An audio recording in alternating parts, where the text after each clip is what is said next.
Hi. Good morning, everyone, and thank you for joining us. My name is Pam Rakansky. I'm with the North Suburban YMCA. And in that role, I work with a number of programs, including this one. It is my pleasure today to welcome you to Women in Wealth with Jeff Simon. Jeff Simon is a financial advisor with Wells Fargo Advisors and first vice president of investments. He'll review the markets and a few manageable steps designed to help you continue to navigate 2021 and towards reaching your goals. About Jeff, he's a financial advisor with Wells Fargo Advisors. His clients share their dreams, needs, and goals with him. And we are so excited to have him here today. The YMCA education series is free and open to the public and is a 501c3 charity. We do rely on fundraising to help us serve the community. If you enjoyed today's program and presentation, you want to help us continue to offer free programs like this, we welcome your donations at North Suburban YMCA. You can visit our website at NSYMCA.org. Enough about the why. You came here today to learn about women in wealth. And so without further ado, I'd like to give you to Jeff Simon. Welcome, Jeff. Thank you very much. I'm very happy to be here. As Pam said, I'm a certified financial planner at the Wells Fargo Advisors. I'm located in Arlington Heights. I work with clients throughout the Chicagoland area, and also if they move out of state. I'm almost a 30-year resident of Northbrook and also a Park District Commissioner for almost 20 years. Plus, I'm a member of the Northbrook Chamber of Commerce for over 20 years. My passion is really working with women to help them become more engaged in their financial life. Clients look to me as their primary trusted advisor and really kind of help them consolidate, simplify, and focus on what's important to them, their values and their goals. Kind of over 3 months into 2021, kind of another year starting to fly by. Still a COVID situation. We have a new president. Markets are all-time highs. A pandemic is still here, but the vaccines are rolling out. Markets are at a high. The economy's on a mend, but still a lot of people still unemployed. So thank you for signing up today and taking time to focus on you and what's important to you. Due to my firm's compliance rules, Pam will be sharing my slides and I will have to indicate when to change slides. And I always offer attendees in my workshop a complimentary consultation. So with no further ado, why don't we kind of flip the slide, Pam? So I really just wanted you to kind of take a minute. Probably some of the presentations you attend or go to, you don't really have that. First thing someone's asking you to take a little time for yourself and think about what's really on your mind. So just take a minute. You don't have to share this with us or anything like that, but just take a second and just think of, what are some of your greatest hopes for retirement or for any goal for where you are right now? And then, kind of 3 greatest worries that may be on your mind. It's, I find people spend more time planning a vacation. Well, not in the last year, obviously, but more time planning your vacation than planning their financial present or their financial future. So Pam, if you could flip the slide again.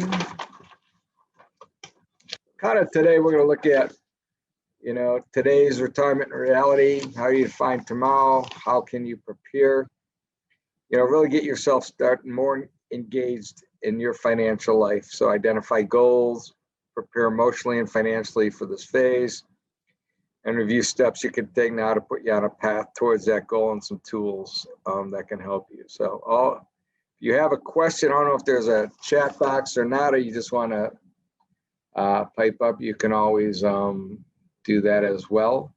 I'll keep an eye on the chat box. Okay. And I don't know if I can, somehow I'm seeing your screen, Pam. I don't know if people can see me or just, I see you in the slides and I don't see me in the slides. Do you see me in the slides, Pam? Yes. Okay, perfect. Great. You're looking good. So let's flip over to the next slide then. Thank you. So really, you know what, today's retirement reality, kind of key risks people are facing. First one is volatility of savings and investment returns. Obviously, in the last year or so, we saw the market at a high drop to, in the quickest time ever, to a bear market, then also recovered quickly to then becoming a strong bull market. So it's the market, the volatility is key. We'll touch more about that. Inflation, which has been kind of quiet for many, many years, you know, with all the stimulus coming out of Washington, and inflation is starting to creep back up a little bit. I don't think it's really going to come on strong, but it will definitely, I think, over the next couple of years start to rise. So that's a key thing. Healthcare costs are another one.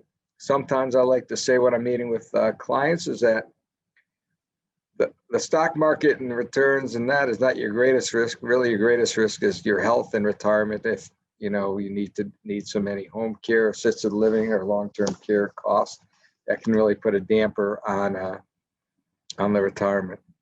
Next one, inability to meet day-to-day expenses, lack of steady income, and needs of parents, children of other family members. Sometimes you may be having to help out parents, helping out kids, and kind of be sandwiched in on that, but also balancing your own needs. And then potential to outlive your money. And this is more important for women than men, because women tend to outlive men, so that they will need to have more money. And also women tend to be more conservative investors, so they may not have grown as much. And women tend to go in and out of the workforce based on, you know, having children, taking care of a parent, and so forth. So, all right, if we can go to the next slide. And obviously everybody's juggling a lot of things right now, and it all depends. Everybody's in different stages of their life and life cycle. So it depends, could be kids, could be houses, parents, work deadlines. When planning for retirement, your written plans should include both current and long-term goals. You know, planning, money management, equal weight to the near term, kind of balance out today versus tomorrow. And through planning, you'll be able to determine what is important to you, and then look at events over 3, 5, 10 years, and then plan for 20 to 30 years out from that. If we can now go to the slide 6. So sometimes through some of these workshops we've done, some of the hopes that people have had is, you know, being healthy, financial stability for their self and their family, retiring at a good age. Sometimes I say retiring, I use a different phrase a lot of times instead of retiring, is financial independence. Because sometimes I've noticed with clients is they're really more just trying to get out of the rat race at some point where they're not working so hard and the demands are there, but they still want to be engaged and do some work, but they're working because they want to, not because they have to. The economy will get stronger, investments will grow, not having to sacrifice and not lowering your standard of living.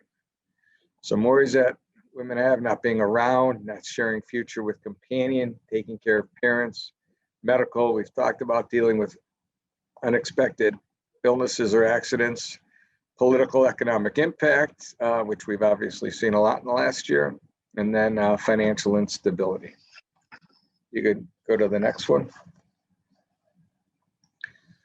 So as you sit down and start thinking about what's important to you, your goals and your priorities, you know, when do you want to retire? Are you, you know, by yourself? Are you married? Do you have a partner? You know, do you want to retire at the same time, different times if you have someone with you? You know, what will you be looking to do in retirement? Travel. We talked about a little bit part-time work, maybe volunteer, hobbies, grandchildren. A key consideration always is when to take Social Security.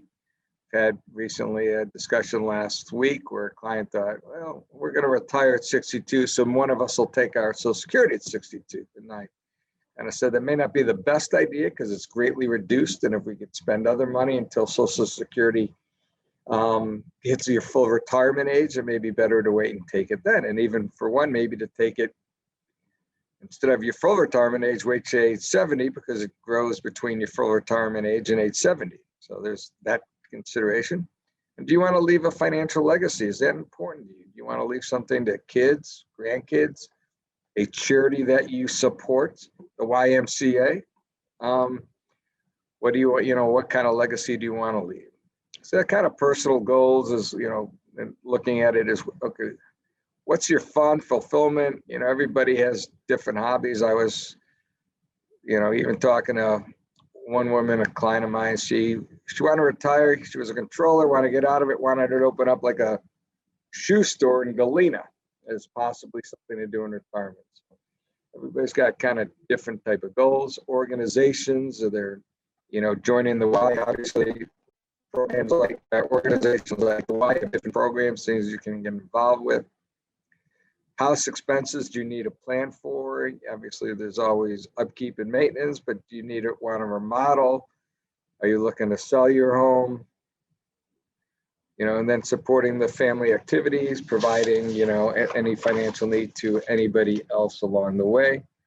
Always take time and write down your goals, review them periodically. I think more people, as I said, spend more time planning a vacation than their financial future. And we get caught up in life, and before you know it, the years go by, and we can't make up those years, unfortunately. So we can go to the next slide, please. So how do you prepare? It's really the importance of a written plan. If you had a business, would you open up a business without any kind of business plan? And there's been studies showing that if you have a written plan, you have a greater chance of success to achieving that. So make kind of someday planning tangible. If you're putting it now on paper, it's not like, oh, someday I'll do this, someday I'll do that.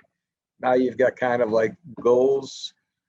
Then you could have, once you have the goals, you could, determine how do you want to live, what action steps, what milestones you made. You look at your vision starts to come into focus a little bit. Then it really makes you connect today's needs versus tomorrow's, because some people may put more importance on living today and not as much as retirement. I know depends on your family history of, longevity or not. Genetics play a role.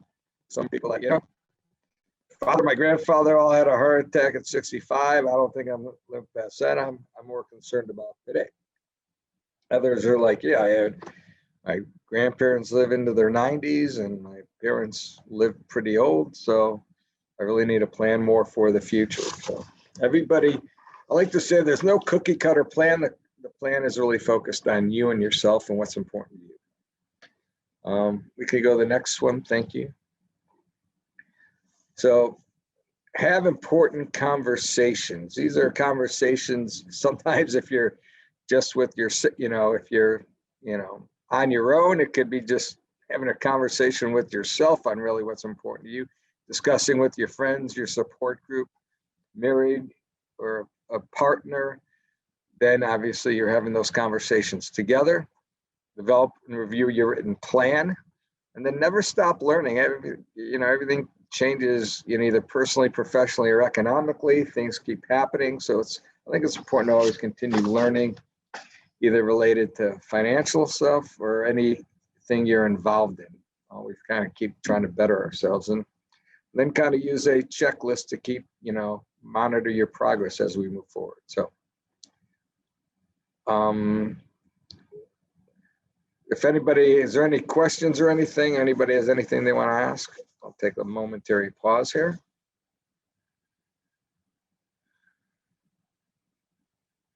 I'll take that as a no.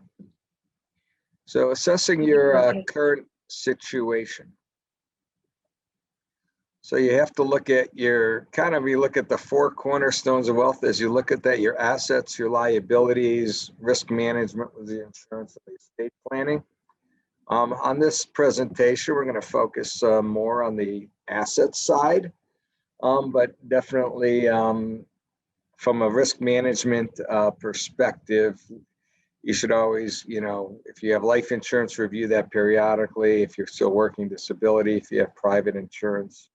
If you're looking older and looking at, there's many different types of long-term care insurance out there today, and if that makes sense for you to look at. And then on the estate planning, always, if you have an estate plan set up, you should get that reviewed periodically. If you don't, I suggest you maybe consult an estate planning attorney. So as we look at how our assets allocated across the major asset classes, are your stocks diversified, and how much short-term debt or long-term debt? There's good debt, there's bad debt. Like people say, mortgage is a good debt, everything else is kind of a bad debt. So looking at that situation. So we could flip to the next slide. So on investment objectives, hopefully now you've kind of been thinking about some of the things from earlier on and maybe formulating some goals, or maybe you already have your goals defined. So what are your reasons for investing? Really, you need to find those, what your investment objectives are. Is it to retire comfortably, to help send a child or grandchild to college, to benefit your years or favorite charities? And then as you invest, and you go through the accumulation phase, and then you get into the distribution phase in retirement. And as in planning, you maybe identify with during the accumulation phase, you can actually maybe take on less risk if you're meeting your goals and you have excess funds there. So if we can go to the next slide, please. So the risk tolerance is very important to determine and understand. I think sometimes people really don't know what their risk tolerance is. I think it's I think over the last 20 years, we've had a lot of litmus tests on what we really can handle at risk. You had the stock bubble and burst back at the beginning of this century. Then we had the financial crisis 08 and 09. And then obviously the most recent pandemic bear market last year. And I think that really determines, like, how did you handle that? Was that stressing you out where you couldn't you couldn't sleep, you had sleepless nights?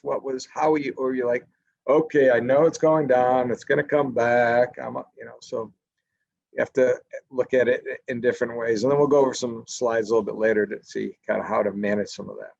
So do you want a more stable, willing to take more risks, or also think of yourself as a risk taker? And some people may take risks in the portfolio, be more conservative elsewhere. Some people may be a risk taker in jobs and conservative in their investments. You can go to the next slide, please.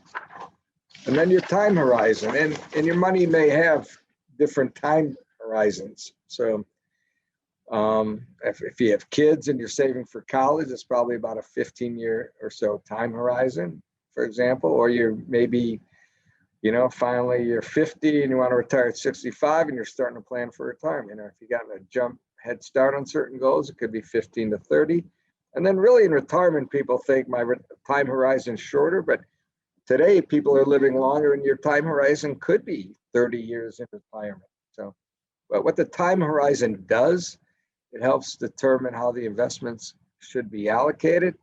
And I'll touch upon this later, but time doesn't reduce risk. Time allows you to accept the risk. So, okay.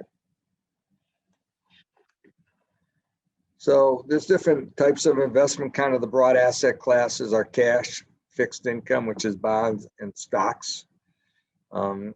Reasonable cash really is incurred, household expenses, any kind of, maybe you're buying a new car, redoing your kitchen, a bathroom, doing some upgrades, or maybe some, just want to do some opportunity investing, meaning market drops, I want cash to go in, or doing some gifting. And it's holding cash in the near term.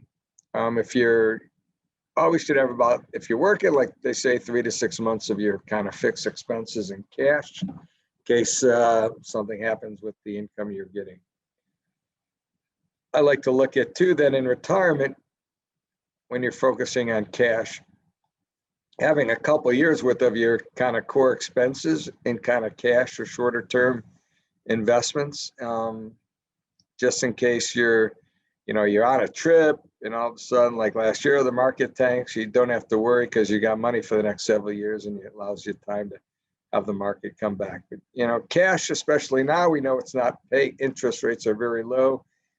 Checking, savings, money market, CDs, they really are not paying a lot. So really holding cash is more safety and need for the money and not having to disturb your investment portfolio. So, okay, next, please. So bonds, you're not buying bonds for growth. You're buying bonds to diversify away from the stock market and reduce kind of the swings in the investment portfolio. A lot of times, stock and bonds do not move together. They move in opposite. So it's a kind of a good risk reduction to add some fixed income. Generating income. I mentioned how cash isn't paying much. Bonds aren't paying that much either right now, but they do still generate some income, and then you can use them depending how you own fixed income. It could be planned for future expenses that you want to kind of out of the market. And looking at fixed income, you can always buy individual bonds or using mutual funds that have bonds in them or exchange traded funds. The next slide, please. So as we look at investing in the stock market, so you kind of break out categories. I mean, with bonds, you had municipal bonds or corporate bonds or government bonds are kind of the three broad areas.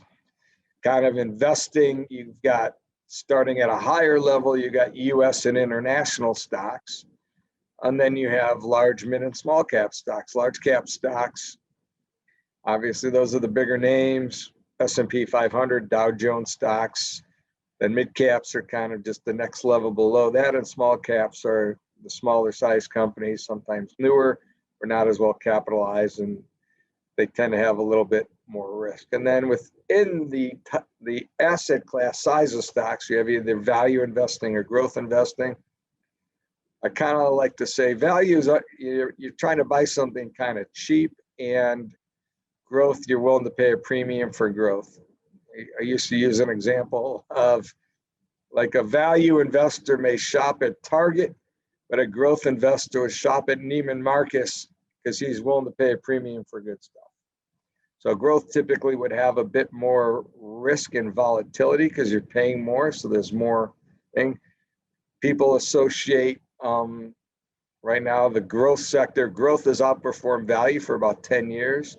The last 6 months, you've seen a little bit of shift from growth to value. Growth is typically associated with technology stocks more than anything else. And we have seen how the market has been driven by really about 5 or 6 technology stocks. You may have heard the acronym FANG: Facebook, Amazon, Apple, Netflix, Google, Microsoft is now in there as well, and some others. So the market has been driven by a lot of high growth technology companies.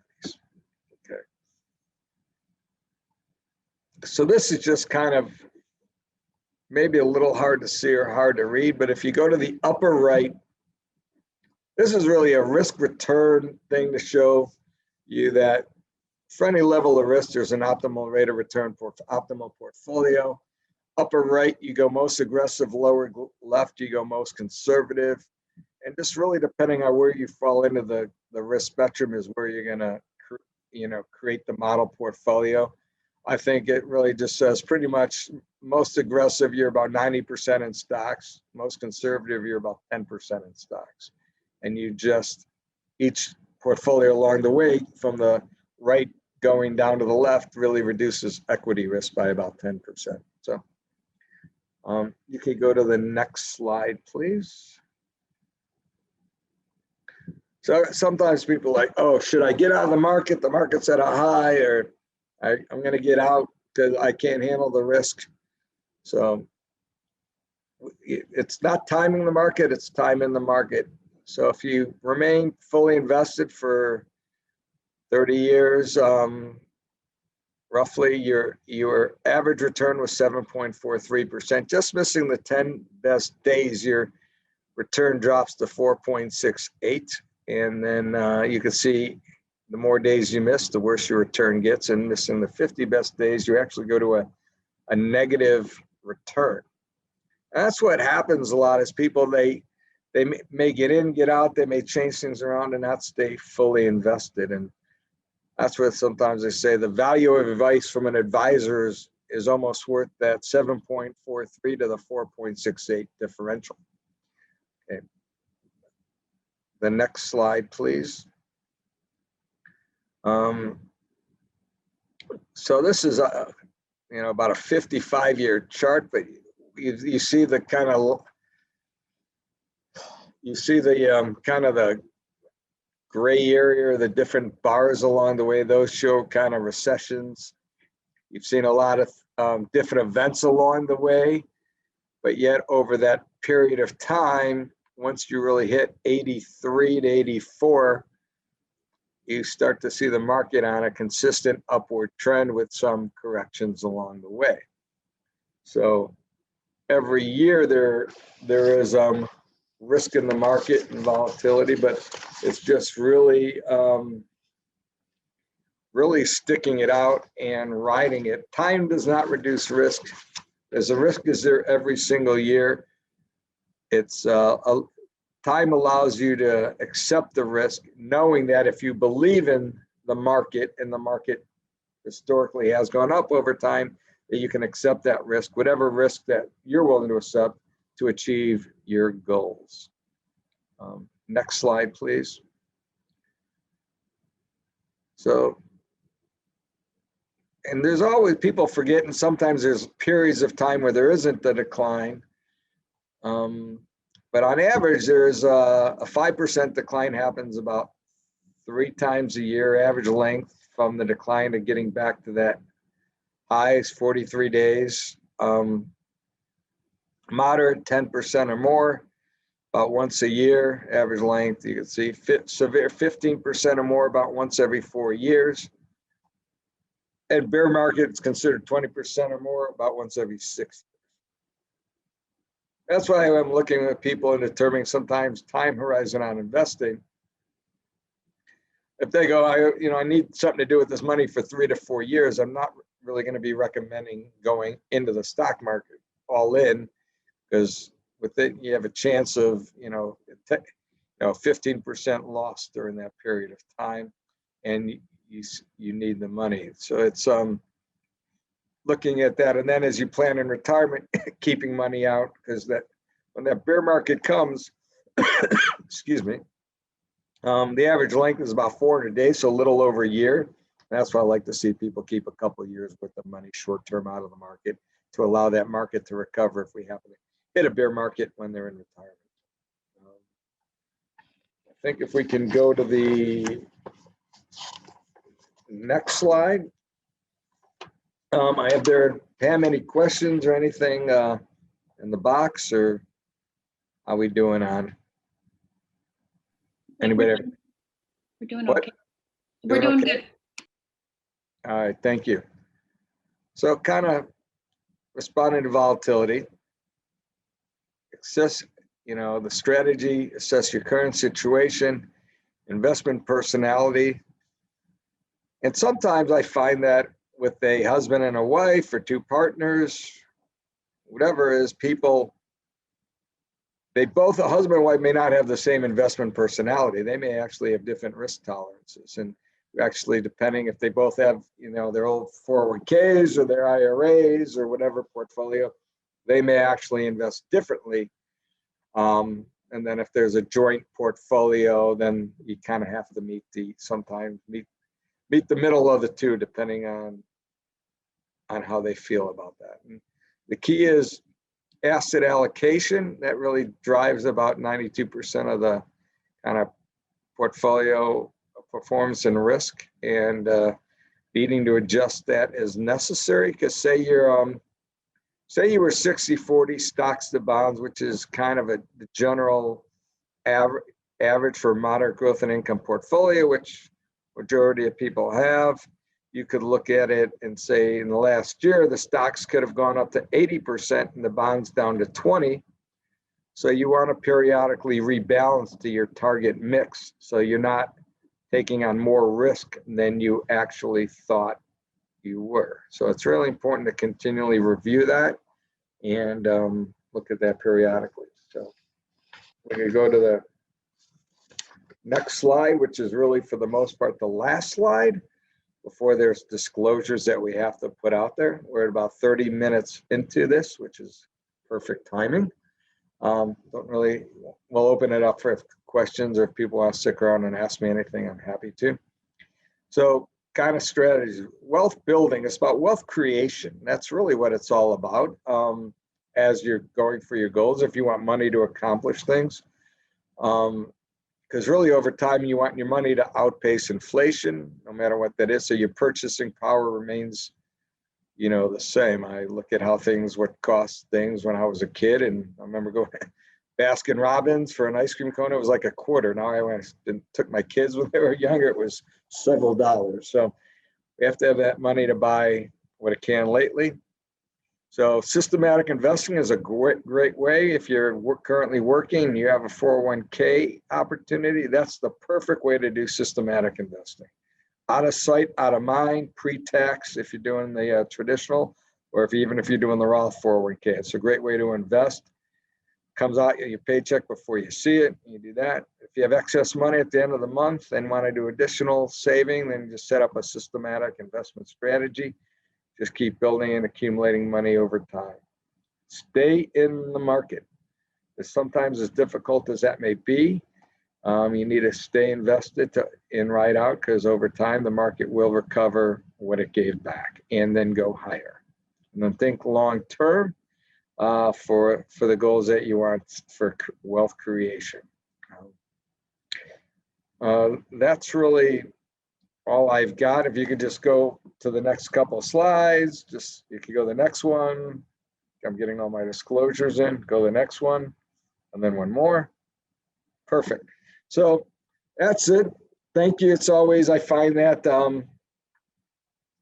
I always prefer doing these in person. I do wine, women, and wealth events I have 8 to 10 women. We gather around a table, have maybe a glass of wine, some appetizers, and really have a discussion versus a presentation.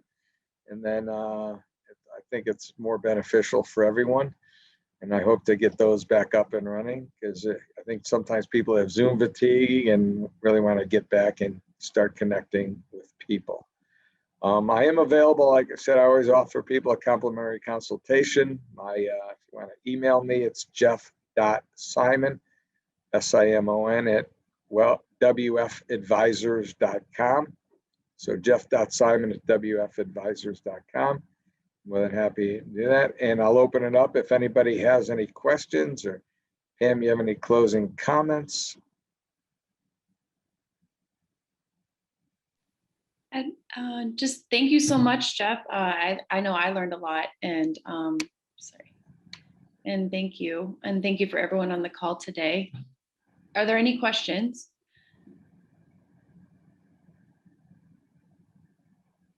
Okay, not looking like it. Shy group. Yeah. Well, thank you all for coming on the call today, and we look forward to hearing from you more in the future, Jeff.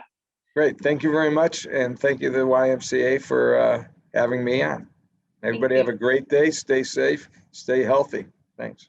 Thank you, bye.